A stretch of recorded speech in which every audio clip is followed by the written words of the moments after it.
좋아요가 좋아요. 얘들아 다들 앞에 봐라. 전부 다 앞에 봐 이거. 요거는 지금 빨리 문제 한번 읽어보시고 뭐 다 풀긴 할 거거든. 이 문제는 풀어볼 거야 이제. 풀어볼 문제인데 그냥 지금 한번 같이 공부했으면 좋겠어가지고 어디다가 적어도 되고 한번 확인해 보세요. 일단은 해석부터 가야 되는데 요게 뭘 뜻하는 거지?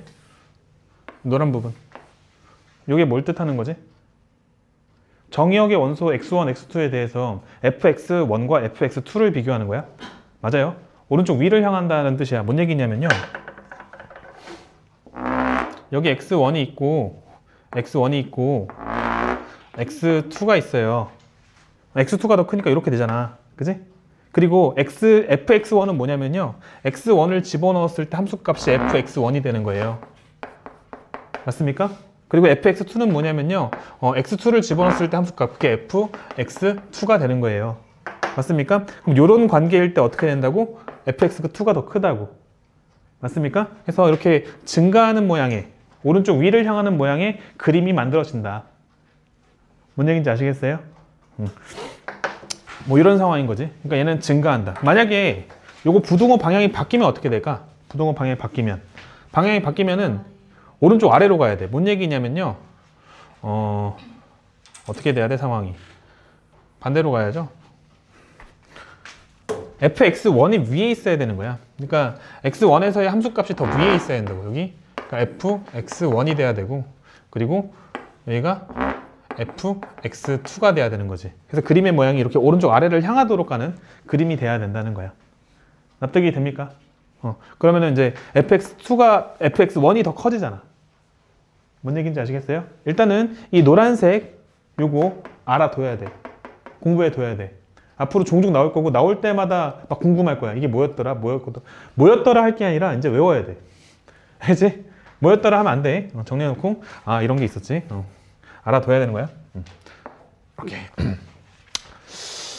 근데 이게 지금 이번에는 이런 상황이야. x에서 y로 가는데 정의역의 원소가 실수 전체가 아니라 3개밖에 안 되잖아. 3개밖에 안 된다고. 그래서 1, 2, 3이고 y가 1, 2, 3, 4, 5, 6이야. 집중해. 만약에 정의역의 원소 1이 2에 대응이 됐어. 그러면은 2는 몇에 대응돼야 돼? 1에 대응되는 게 가능해, 불가능해? 불가능한 이유는 뭐냐면요, 봐봐. 여기가 1이고 여기가 2야. 1에서 어디에 대응됐다고? 2에 대응됐다고. 만약에 2가 1에 대응돼 버리면 돼, 안 돼? 안 되지. 뭔 말인지 아시겠어요? 그러면은 만약에 1이 2에 대응되면은 2는 어디에 대응돼야 돼? 3, 4, 5, 6 중에 뭔가 하나에 대응되어야 되는 거야. 뭔 말인지 아시겠어요? 그럼 이런 식으로 해서 만들 수 있는 함수의 개수가 당초에 몇 개입니까? 라고 질문하는 거라고. 일단은 문제 상황은 이해됨?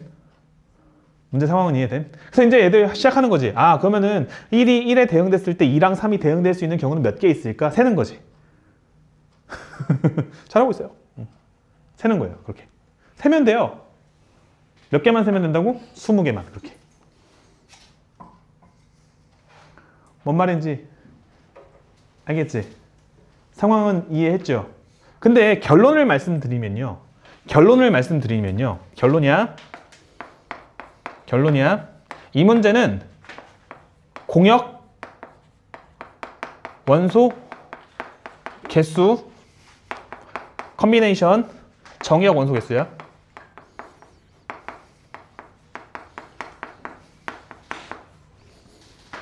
공역의 원소 개수 몇 개야?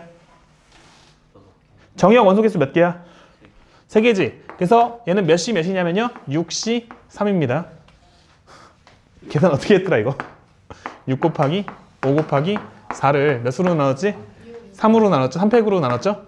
6으로 나눴죠? 그럼 결과는 20 이렇게. 선생님 왜요?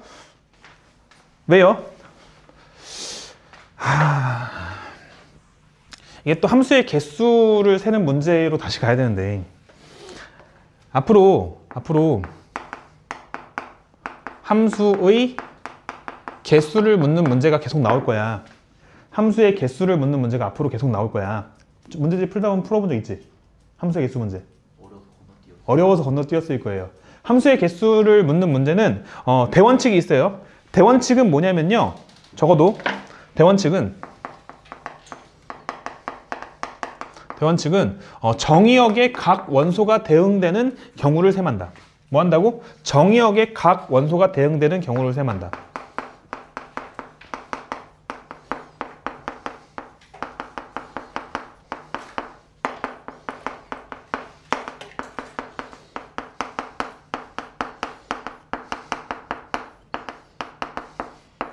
요게 대원칙이에요.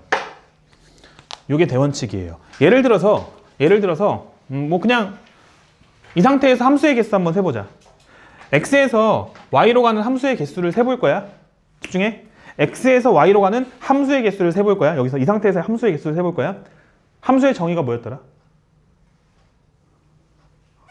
정의에 있는 원소들이 어. 구역을 향해 각각 한 번씩 대응된다. 그지? 정의역에 있는 애들이 전부 다 한 발씩만 쏘기만 하면 돼. 맞는 애들은 신경 쓸 필요 있어 없어? 없지. 한 발씩 쏘기만 하면 돼. 그러면은 여기서 함수의 개수 셀 거야? 1이 쏠 수 있는 화살의 경우에서 몇 가지? 6가지지. 맞죠? 그래서 6가지. 그때마다마다 2가 쏠 수 있는 화살의 경우에서 몇 가지? 여전히 6가지. 그때마다마다 또 3이 쏠 수 있는 화살의 경우에서 몇 가지? 6가지. 그래서 여기서 만들 수 있는 함수의 개수는 216가지야. 납득이 안 되니 혹시? 뭔 얘기냐면요.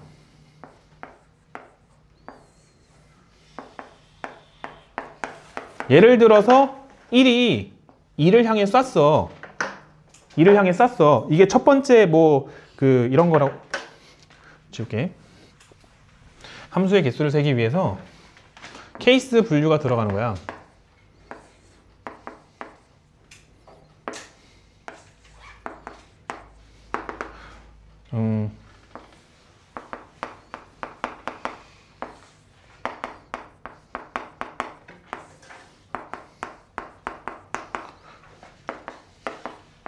예를 들어서 1이 1을 쐈어. 1이 1을 쐈어. 그때 2가 쏠 수 있는 그 화살의 경우에서 몇 가지냐고. 6가지지. 그러니까 여기 6가지 가지가 생긴다고. 6가지 가지가 뭐냐면은 첫 번째 가지는 그림은 좀 1, 2, 3 4, 5, 6인데 이미 1은 1을 쐈어. 근데 2가 1을 쏘는 경우. 두 번째 가지는 뭐냐면요. 두 번째 가지는 1이 1을 쐈을 때 2는 2를 쏘는 경우. 두 번째 가지. 세 번째 가지는 뭐냐면요. 1이 1을 쐈을 때 2가 3을 쏘는 그런 거. 그럼 이런 식으로 6개의 가지가 만들어지잖아. 근데 그 가지의 또 첫 번째 거에서 또 여기서 또 6개의 가지가 만들어져. 뭐에 의해서? 3에 의해서. 뭔 말인지 납득이 되니까? 그래서 그 정의역의 원소들이 각각 쏠 수 있는 경우를 셈에서 곱해주면 함수의 개수가 나온다고.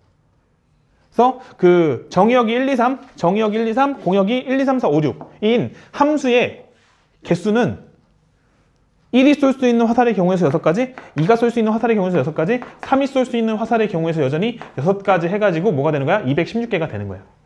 인정? 또 뭘 물어볼 거냐면요. 1대1 함수의 개수를 물어볼 거예요. 1대1 함수의 정의는 뭐였지? 1대1 함수는 누굴 신경 써야 돼? 이번엔? 맞는 놈을 신경 써야지. 치역이 아니라 정역을 신경 써야 돼. 공역을 신경 써야 돼. 공역에 있는 원소들이 일단은 어떻게 돼야 돼? 한 발씩만 맞아야 돼. 2발 맞으면 안 된다고. 한 발씩만 맞아야 된다고. 빵발 맞는 애 있어도 돼. 그거는. 안 맞는 애 있어도 되는데 한 발씩만 맞아야 돼. 뭔 얘기인지 아시겠죠? 그러니까 그러면은 이런 거지. 이 상태에서 1이 쏠 수 있는 화살의 경우의 수는 6가지였어요. 근데 만약에 1이 3을 쐈어. 그러면 2가 쏠 수 있는 화살의 경우의 수는 몇 개로 줄어? 5개로 줄죠. 맞습니까? 2가 쏠 수 있는 화살의 경우의 수는 5가지로 줄었어요. 그래서 2가 누군가를 한 발 쐈어요. 그럼 그때 또 3이 쏠 수 있는 경우의 수 몇 가지로 줄어요? 4가지로 줄죠. 이게 1대1 함수의 개수야. 이게 1대1 함수의 개수야. 뭔 얘기인지 아시겠어요? 그러니까 이런 느낌으로 뭔가 정의역의 각각의 원소가 대응하는 경우의 수를 셈하는 방식으로 우리는 함수의 개수를 셀 수 있어요. 인정? 인정? 그런데 특별히 스페셜 케이스로 쓰임은 얘는 따로 기억하라고 말씀드려.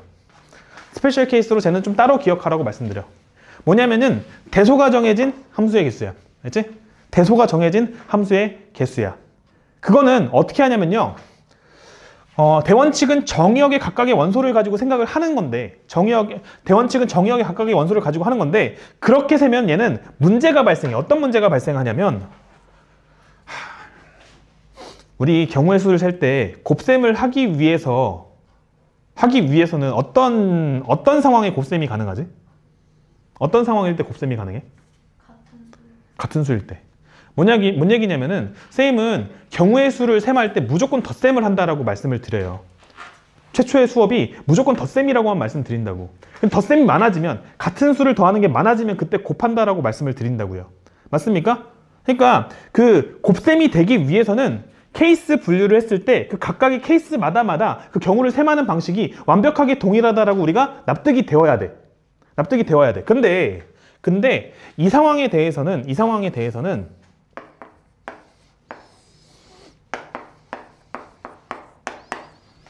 만약에 1을 쏴, 그러면 2가 쏠 수 있는 화살의 경우의 수는 몇 개야? 5가지지.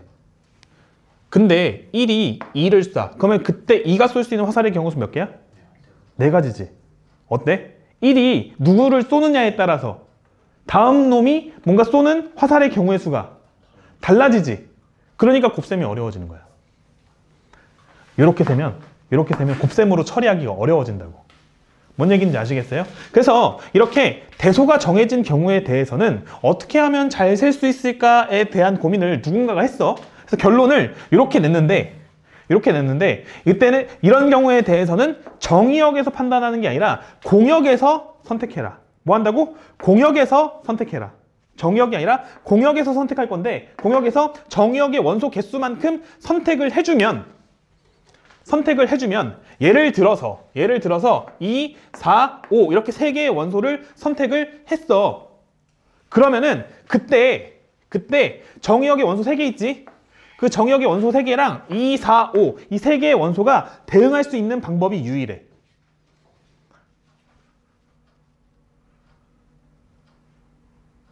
정의역의 원소 이 3개와 내가 선택한 이 3개의 원소를 대응시킬 수 있는 방법이 유일하다고. 뭔 말인지 납득이 되어요. 그래서 실제로 내용은 뭐냐면은 공역의 원소의 개수에서 정역의 원소 개수만큼 선택을 하고 나면은 사실 끝나는 게 아니라 뭐 해야 되냐면은 대응하는 과정이 필요한데, 그 대응할 수 있는 방법의 수가 몇 가지밖에 없는 거야? 한 가지밖에 없으니까 여기 곱하기 1이 생략된 거야. 맞지? 대응할 수 있는 방법이 유일하니까. 그래서 이런 경우에 대해서는, 이런 조건이 나오면은 우리는 앞으로 어떻게 한다? 공역에서 정의역의 원소 개수만큼 선택을 한다. 그렇게 선택을 해주게 되면은 뭔가 그 3개를 선택을 해버렸어. 그럼 그 3개와 정의역의 원소 3개랑 대응시킬 수 있는 방법은 딱 하나밖에 없다. 요게 개념이야. 선생님, 이게 개념이라고요? 개념이야. 알겠지? 조금 어려운 개념이에요. 어려운 개념. 뭔 얘기인지 아시겠죠? 그래서 19번은 답은 그래서 뭐가 되는 거야? 답은 20이 되는 거예요. 거기서? 근데 만약에 4, 5, 6을 고르면 4, 5, 6을 골랐어. 4, 5, 6을 골랐다면 여전히 3개를 고른 거야. 그리고 나면은 1, 2, 3과 4, 5, 6을 대응시킬 수 있는 방법은 유일하다고. 1이 5를 쏠 수가 없어요. 1은 4를 써야 되고, 2는 5를 써야 되고, 3은 6을 써야 돼. 요거 말고 다른 대응은 불가능해. 선택하면은 대응은 유일하다고. 대응할 수 있는 방법은 한 가지밖에 없다고. 선택만 하고 나면.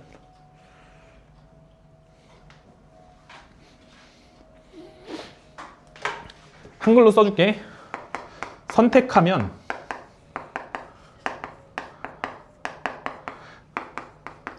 대응시키는 방법은 유일하다. 요거. 이런 개념이야. 그치? 납득됐죠?